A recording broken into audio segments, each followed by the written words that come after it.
ये कहानी है कौशिक नामक एक युवा ब्राह्मण की, जो गृहस्थ थे और उन्हें भगवान की भक्ति में लीन रहना पसंद था। उन्हें एक दिन लगा कि भगवान की उपासना और भक्ति गृहस्थी में रहकर नहीं की जा सकती है। इसीलिए वे एक दिन अपने माता पिता को छोड़कर वन में साधना करने के लिए चले गए। उनकी कठोर तपस्या ने उन्हें दिव्य शक्ति प्राप्त हो गई थी।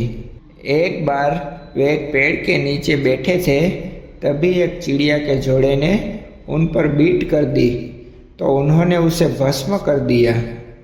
एक दिन कौशिक गांव में भिक्षा मांगने के लिए एक घर के सामने खड़े रहे और भिक्षा के लिए आवाज़ लगाई। उस घर की गृहिणी अपने बीमार पति को औषधि दे रही थी, इसीलिए उसे भोजन लाने में देरी हुई। जब वह गृहिणी भोजन लेकर घर के द्वार पर आई तो उसने देखा कि भिक्षुक का चेहरा क्रोध से लाल है। वह गृहिणी विनम्रता से बोली, महाराज, मैं अपने बीमार पति की सेवा कर रही थी, इसीलिए आने में देरी हो गई। उस गृहिणी के इन शब्दों का कौशिक पर कोई प्रभाव नहीं पड़ा। वह क्रोध में बड़बड़ाते रहे।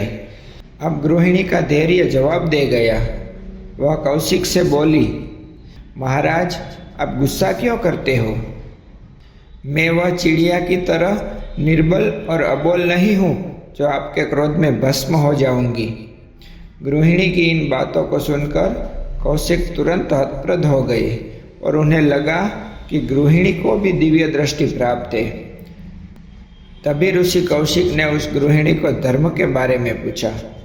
गृहिणी बोली, मैं सिर्फ किसी भी प्राणी मात्र और जीवों की सेवा करने को ही धर्म मानती हूँ।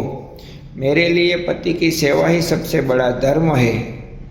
और अगर आपको धर्म क्या है जानना है तो धर्मव्याध के पास जाए।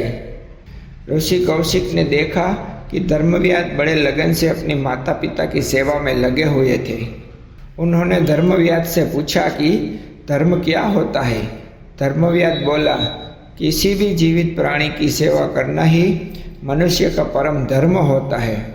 सेवा में भी भगवान का वास होता है और यही सेवा हमें एक नेक और अच्छा मनुष्य भी बनाती है।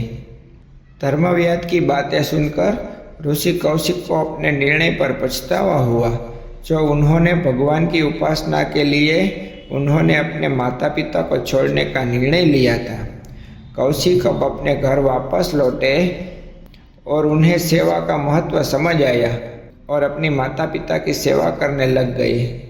ऐसी ही मोटिवेशनल स्टोरी सुनने के लिए हमारी चैनल को सब्सक्राइब करें, लाइक करें और अपने कमेंट करें, ताकि हम आपके लिए ऐसी ही अच्छी मोटिवेशनल स्टोरी लाते रहें।